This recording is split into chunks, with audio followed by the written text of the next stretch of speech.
सुस्वागतम विद्यार्थी मित्र. इयत्ता 11वी भूगोल त्यामधील असणारं पहिलं प्रकरण आपण सुरुवात केलेली होती. त्या प्रकरणाचं नाव आहे भूहालचाली.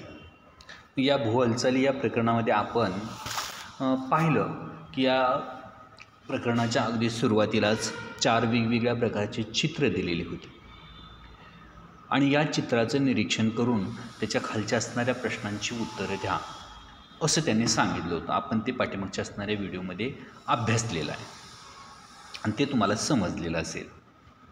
त्यानंतर असणारा पुढचा भाग आहे तो आपण या ठिकाणी सुरू करतो आहे. आज जर पाहिलं तर पृथ्वीचं पृष्ठभाग म्हणजेच भूकवच हे सर्व ठिकाणी सारख्या जाडीचं नाही आहे किंवा एकाच प्रकारच्या खडकांनी हे भूकवच बनलेलं नाही आहे. हे भूकवच काही भागांमध्ये कुंकवत किंवा कमी जाडीचं आहे किंवा मृदू अशा स्वरूपाच्या खडकांपासून बनलेलं आहे, तर काही भागांमध्ये कठीण अशा स्वरूपांनी किंवा जाड अशा स्वरूपात भूकवच त्या ठिकाणी बनलेलं दिसतं. मग याच्या आधारे आपल्याला या असणाऱ्या प्रकरणातील पुढची माहिती पाहायची, म्हणजेच आपल्या लक्षात असावं भूकवच जे आहे हे सर्व ठिकाणी सारखं नाही आहे किंवा सर्व ठिकाणी एकाच प्रकारच्या खडकांनी बनलेलं नाही, हे देखील आपल्या लक्षात आलं पाहिजे. पृथ्वीच्या पृष्ठभागावर टेकड्या, पर्वत, पठारे, दर्या इत्यादी भूरूपे आपण नेहमी पाहत असतो. आता आपल्याला हे लक्षात देखील आलं पाहिजे की पृथ्वीच्या पृष्ठभागावर असणारी वेगवेगळी जी काही जमीन आहे, काही उंच आहे, काही मध्यम उंचीची आहे, खोल अशा स्वरूपाची आहे किंवा सपाट अशा स्वरूपाची जमीन आहे. अशा वेगवेगळ्या जमिनीला किंवा वेगवेगळ्या प्रदेशाला असणाऱ्या भूपृष्ठावरील या प्रदेशांना वेगवेगळ्या नावांनी ओळखलं जातं की जसं की पर्वत, टेकडी, पठारे, दर्या अशा वेगवेगळ्या भागांना त्या ठिकाणी वेगवेगळे उल्लेखलेलं आहे. मग या असणाऱ्या भूरूपांची निर्मिती पृथ्वीच्या अंतर्गत व बहिर्गत बलामुळे होत असते. आज उंच पर्वतांची निर्मिती झालेली आहे किंवा खोल अशा दऱ्यांची निर्मिती झालेली आहे किंवा मैदानी प्रदेशांची निर्मिती झालेली आहे. ही त्या ठिकाणी होणारा भूपृष्ठावरील जो बदल आहे तो बहिर्गत किंवा अंतर्गत ज्या काही शक्ती कार्यरत आहेत या शक्तींच्याद्वारे त्या ठिकाणी काय होतोय, या भूपृष्ठावरती बदल घडून येतोय. आज उंच असणारा भूभाग म्हणजेच उंच डोंगराळ भाग जर पाहिलं तर दिवसेंदिवस या उंच डोंगराळ भागाची बाह्य कारकांच्या माध्यमातून म्हणजेच ऊन, वारा, पाऊस, अशा किंवा पशु अशा वेगवेगळ्या कारणाने काय होते, अशा उंच असणाऱ्या भागाचं काय होते, झीज होते. मग त्या ठिकाणची असणारी झीज झालेल्या ऊन, वारा किंवा इतर कारकांच्या माध्यमातून तो उंच भागाकडून उताराच्या दिशेने वाहत येऊन सखल भागामध्ये त्या ठिकाणी काय होतोय, साठतोय. म्हणजेच उंच भागाची झीज होते आणि ज्या ठिकाणी खोलगट भाग आहे किंवा सपाट भाग आहे अशा भागामध्ये त्याचं काय होतंय, संचयन होतं आहे. म्हणजे दोन्ही ठिकाणचं जर पाहिलं तर बाह्यकारकांच्या मदतीनं काय होतोय, भूपृष्ठावर बदल घडतोय. त्या ठिकाणची जमीन झिजते, एका बाजूची जमीन झिजते तर दुसऱ्या बाजूला काय होते, जमिनीमध्ये भर पडते. म्हणजेच हे कशामुळं, तर बहिर्गत बलामुळे. अगदी त्याचप्रमाणे अंतर्गत असणारी जी काही शक्ती आहे या शक्तीद्वारे देखील मोठ्या प्रमाणात भूपृष्ठावर बदल घडून येतोय. म्हणजेच भूपृष्ठाच्या आत शक्ती कार्यरत आहे, त्या अशा शक्तींना आपण अंतर्गत शक्ती असं म्हणतो. मग त्यामध्ये अंतर्गत प्रक्रियेमध्ये मंद गतीनं कार्य करणारी शक्ती असतील किंवा शीघ्र गतीनं कार्य करणारी शक्ती असतील. जे भूपृष्ठाच्या आतमध्ये प्रक्रिया घडते, ज्यावेळेस तापमान वाढतं आहे किंवा भूपृष्ठाचा दाब येतो आहे अशा वेळेस अंतर्गत भागातील प्रक्रिया घडून येऊन त्याचा परिणाम भूपृष्ठावरती होतो आहे. मग हे कसं होतं, होणारी प्रक्रिया कशी असते, मंद किंवा शीघ्र स्वरूपाची असते. जसं की आपण वर दिलेली 4 चित्र पाहिली, या 4 चित्रांमध्ये आपल्याला शेवटचा प्रश्न विचारलेला होता,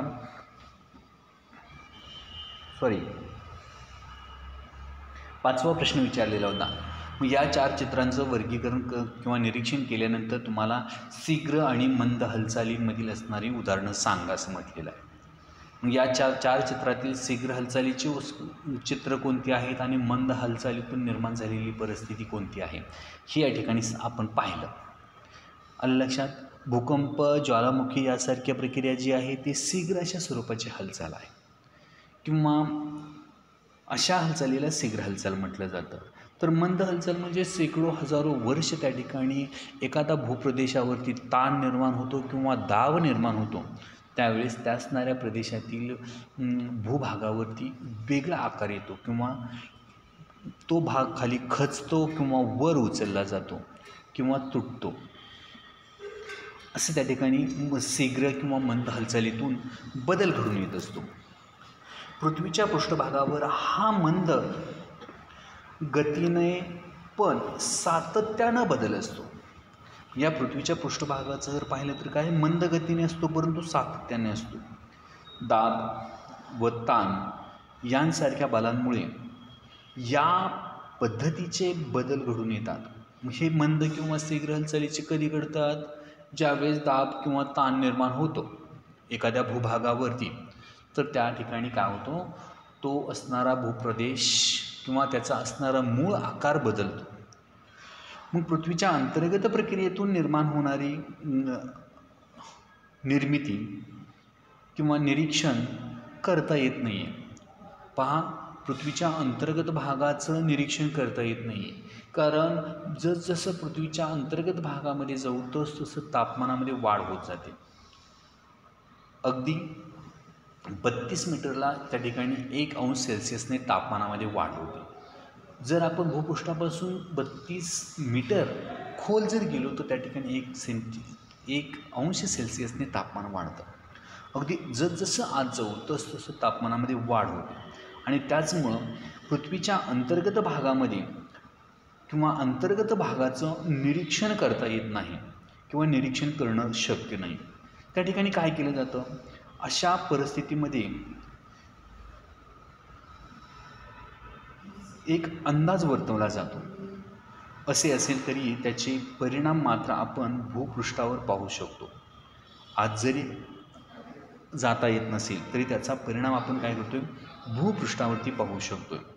पर्वतांची निर्मिती आणि खंडांचे वितरण हे मंद हालचालीशी संबंधित असणारं एक उदाहरण म्हणून त्या ठिकाणी सांगता येतं. आज या जगाच्या पाठीवरती वेगवेगळ्या प्रकारची पर्वतांची निर्मिती झालेली आहे. या पर्वतांचे उदाहरणार्थ हिमालय पर्वत असेल, रॉकी पर्वत असेल किंवा अँडीज पर्वत असेल, अल्प्स पर्वत असेल, यासारख्या पर्वतांची जर निर्मिती पाहिली तर अशाच मंद हालचालीतून झालेली दिसते. मंद हालचालीप्रमाणेच शीघ्र हालचालीतून देखील काय होत असतं? भूकवचामध्ये कार्य घडत असतं. मग अशा शीघ्र हालचाली ज्यावेळेस घडतात त्यावेळेस काही सेकंदात किंवा तासाच्या कालावधीत त्याचे परिणाम आपणाला भूपृष्ठावर अनुभवता येतो. ज्यावेळेस शीघ्र भूकंप होतो किंवा ज्वालामुखीचा उद्रेक होतो, अशा वेळेस त्या ठिकाणी काय होत असतं? मोठ्या प्रमाणात बदल होत असतो. काही सेकंदात किंवा काही तासात त्या ठिकाणी त्याचा परिणाम आपल्याला पाहायला मिळतो. जर उदाहरणार्थ जर भूकंप सागर क्षेत्रामध्ये झाला किंवा पाण्याच्या क्षेत्रामध्ये जर झाला, समुद्रामध्ये जर झाला, तर त्या असणाऱ्या समुद्रातील भागामध्ये मोठ्या प्रमाणात नुकसान होत नाही. परंतु त्या असणाऱ्या भूकंपाच्या हादऱ्यामुळे ज्यावेळेस लाटांची निर्मिती होते, मग अशा लाटा चारही बाजूनी ज्या ठिकाणी झालेला भूकंप आहे त्या भूकंपाच्या केंद्रापासून चारही बाजूनी त्या लाटा काय होत असतात? पुढं किनाऱ्याकडे सरकत असतात. मग जशा या लाटा किनाऱ्याकडे सरकतात, अगदी तसं त्या ठिकाणच्या असणाऱ्या लाटांची उंची वाढत जाते आणि या उंची वाढण्यामुळेच या असणाऱ्या लाटांचं पाणी भूपृष्ठावर म्हणजेच सागरी किनाऱ्यावर जमिनीवर असणाऱ्या जो काही प्रदेश आहे या प्रदेशामध्ये ते पाणी मोठ्या प्रमाणात घुसतं आणि त्याचमुळं त्या असणाऱ्या प्रदेशातील मोठ्या प्रमाणात नुकसान घडवून आणतं. म्हणजे अशा प्रकारे आपल्याला शीघ्र हालचालीतून कशा प्रकारे भूपृष्ठावरती बदल घडतो हे सांगता येतं. मग हे शीघ्र हालचाली किंवा मंद हालचाली घडतात असं म्हटलं जातं. म्हणजेच काय होतं आहे, या भूपृष्ठाचं जे काही भूकवच आहे हे भूकवच हलतं आहे, जी काही जमीन आहे हे हलते सातत्यानं, हे या ठिकाणी त्यांना सांगायचं आहे. त्यानंतर असणारा पुढचा घटक आहे म्हणजेच भूहालचालीचे पुरावे. आता भूहालचाली झालेली आहे, काही लोकांना विश्वास बसत नाही किंवा शंका व्यक्त करतात, हे शक्यच नाही आहे, मानवाला एवढा अगदी छोटासा दगड हलत नाही आणि एवढी मोठी जमीन किंवा एवढ्या वजनाचं त्या ठिकाणी भूक्षेत्र हलतं आणि त्यामध्ये बदल घडतो, हे विश्वास ठेवत नाही. मग अशासाठीच या ठिकाणी काय केलेलं आहे, त्यांनी भूपृष्ठा किंवा भूहालचालीचे जे काही घडून आलेली आहे याची उदाहरणं त्यांनी या ठिकाणी सांगण्याचा प्रयत्न केलेला आहे. मग निसर्गामध्ये भूरूपे ही कायमस्वरूपाची नसतात. जसं की पर्वत असेल, पठार असेल किंवा मैदान असेल, ही कायमस्वरूपाची नसतात, ते नेहमी बदलत असतात. कारण बाह्यकारक किंवा बाह्यशक्ती किंवा अंतर्गत शक्ती यामुळे भूपृष्ठावर असणाऱ्या या वेगवेगळ्या भूरूपांमध्ये नेहमी बदल होत असतो. मग अशा पुराव्यांवरूनच असे दिसून येते की भूहालचालींमुळे पृथ्वीच्या पृष्ठभागावर मोठ्या प्रमाणात परिणाम होतो. याचे काही पुरावे खालीलप्रमाणे या ठिकाणी सांगितलेले आहेत. म्हणजेच पृथ्वीच्या अंतर्गत किंवा बहिर्गत कार्यामुळे बदल होतो हे सांगितलेलं आहे. मग उदाहरणं दिलेले त्यांनी, त्यामध्ये त्याने पहिलं उदाहरण सांगितलेलं आहे काय सांगितलेलं आहे, 2004च्या त्सुनामीनंतर सुमात्रा बेटाच्या किनाऱ्याची उंची काही सेंटीमीटरने वाढली. मग यासाठी आता हे ठिकाण कुठं आहे, हिंदी महासागरामध्ये असणारं किनाऱ्यालगत असणारं जे सुमात्रा जावा नावाची जी बेटं आहेत, या असणाऱ्या दोन्ही बेटांच्या दरम्यान म्हणजे सुमात्रा बेटाच्या दरम्यान शेजारी त्या ठिकाणी भूकंपाचा हादरा बसला होता आणि या हादऱ्यामुळेच त्या असणाऱ्या प्रदेशातील जमिनीची उंची काही सेंटीमीटरने वाढलेली आहे असं म्हटलेलं आहे. जो आपल्या भारतात या असणाऱ्या त्सुनामीच्या भूकंपामुळे जवळजवळ 2 लाखापेक्षा जास्त लोक मृत्यू पावले होते. त्याचप्रमाणे अब्जावधी रुपयाची मालमत्ता किंवा जी काही वित्तहानी त्या ठिकाणी घडून आलेली होती. हे उदाहरण या ठिकाणी सांगता येतं आपल्याला. त्यानंतर असणारा हिमालयातील सिवालिक, मध्य हिमालय, हिमाद्री या पर्वतरांगांची निर्मिती झालेली आहे. कशातून? याच मंद हालचालीतून घडून आलेली आहे. आज जो आपण हिमालय पर्वत म्हणतो, या हिमालय पर्वताच्या रांगा आहेत, जसं की पश्चिम पूर्व अशा स्वरूपाच्या त्या ठिकाणी रांगा तयार झालेल्या आहेत आणि या रांगांच्या प्रदेशामध्ये पूर्वी त्या ठिकाणी 33 नावाचा समुद्र होता. मग या 33 नावाच्या समुद्राचा जो काही तळभाग आहे, हा तळभाग भारतीय द्वीपकल्पाने म्हणजेच भारतीय जो काही उपखंड आहे, या उपखंडानेच्या उत्तरेकडील वहनामुळे, त्याचप्रमाणे सायबेरियातील असणारा जो काही किंवा सायबेरियाचा जो काही भूमिखंड आहे, हा दक्षिणेकडे सरकल्यामुळे या 33 नावाच्या समुद्राचा तळभाग उंचवलेला आहे आणि त्यातून त्या ठिकाणी काय झालेली आहे, हिमालय पर्वताची निर्मिती झालेली आहे. आज देखील या हिमालय पर्वताची उंची वाढते आहे असं भूगोलतज्ञ किंवा भूगोलशास्त्रज्ञांच्या मतानुसार स्पष्ट झालेलं दिसतं. म्हणजे पूर्वी त्या ठिकाणी समुद्र होता, परंतु आज उंच असा जगातील सर्वात उंच शिखर त्या ठिकाणी निर्माण झालेलं आहे.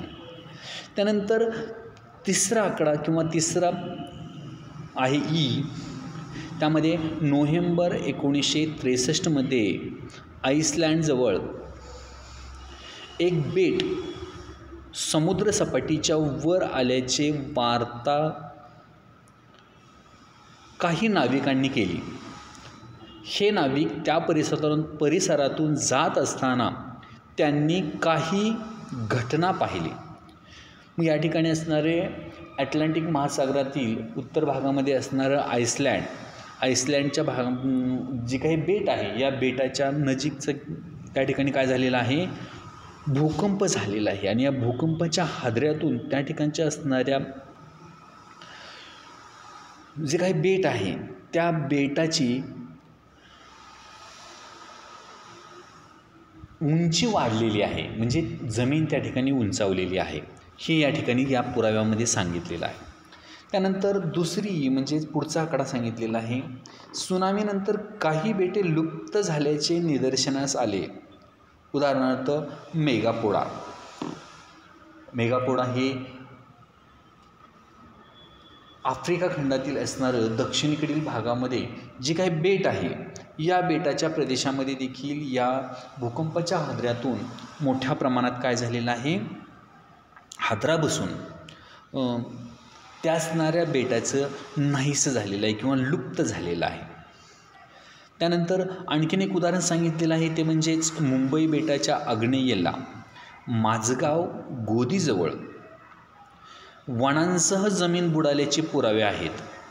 म्हणजेच मुंबई जी आपलं बेट आहे, आपण महाराष्ट्राची राजधानी म्हणतो आणि देशाची आर्थिक राजधानी म्हणून ओळखली जाणारी जी मुंबई आहे, या मुंबईच्या शेजारी किंवा आग्नेयेला त्या ठिकाणी काय आहे, माझगावचा भाग आहे किंवा गोदी त्या ठिकाणी निर्माण झालेली आहे. मग या गोदीच्या जवळ वनांचा प्रदेश होता. मग हा वनांचा प्रदेश काय झालेला आहे, बुडालेला आहे किंवा तो भाग त्या ठिकाणी पाण्याखाली समुद्रामध्ये गेलेला आहे. हे त्या ठिकाणी काय झालेलं आहे, खाडीतील काही खोलीवर आजही या वृक्षांची बुंदी आढळतात. म्हणजे त्या समुद्रकिनाऱ्यालगत असणारा जो काही भाग आहे किंवा समुद्रात असणारा भूखंड मंचाचा जो भाग आहे, त्या असणाऱ्या प्रदेशामध्ये आज देखील वनस्पतीचे लहान मोठ्या स्वरूपाचे जे बुंदे आहेत, हे बुंदे त्या ठिकाणी पाहायला मिळतात. म्हणजेच तो भाग पूर्वी समुद्रकिनाऱ्याच्या किंवा समुद्रसपाटीपासून उंच होता, परंतु आज तो समुद्राच्या खाली आहे.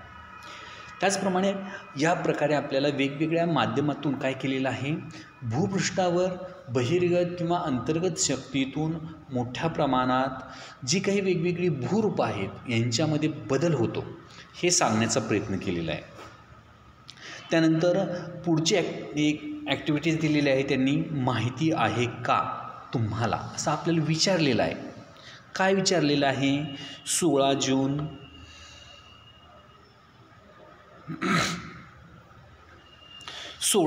1819 रोजी कच्छ येथील झालेल्या भूकंपामुळे किनारपट्टीचा बराचसा भाग खचला गेला.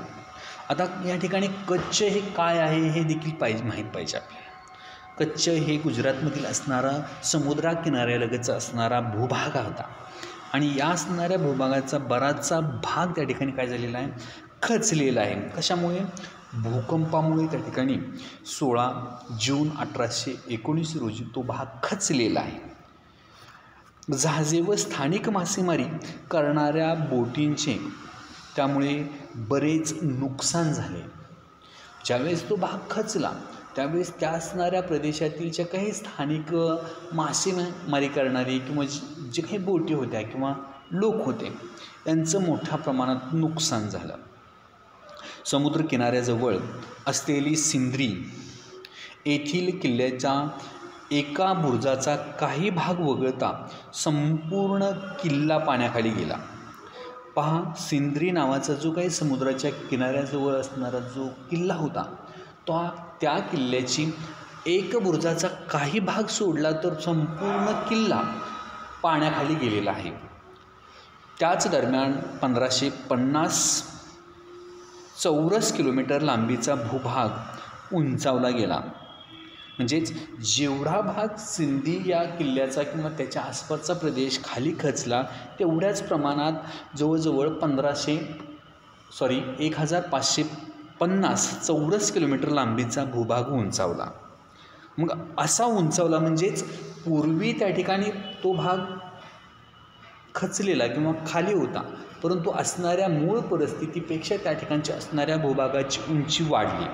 मग अशा वाढलेल्या उंचीच्या प्रदेशाला स्थानिक लोक अल्लाहा बंधारा या नावाने ओळखलं जातं. म्हणजेच देवाने निर्माण केलेला हा बंधारा किंवा परमेश्वराने त्या ठिकाणी तयार केलेला हा अचानक उद्भवलेला भूभाग असल्या कारणामुळे त्या असणाऱ्या भूभागाला अल्लाहा बंधारा या नावाने त्या ठिकाणी ओळखलं जातं. मग अशा प्रकारे आपल्याला भूपृष्ठावर होणाऱ्या वेगवेगळ्या बाह्यकारक किंवा बाह्य शक्ती किंवा अंतर्गत शक्तीच्या माध्यमातून कशा प्रकारे भू हालचाली घडून येतात हे या ठिकाणी एक उदाहरण दिलेलं आहे किंवा कोणकोणत्या ठिकाणी ही उदाहरणं घडलेली आहेत ही आपल्याला या ठिकाणी सांगण्याचा प्रयत्न केलेला आहे. अशा पद्धतीनं आपण भू हालचालीचे पुरावे हा घटक या ठिकाणी पाहिलेला आहे. ठीक आहे, धन्यवाद.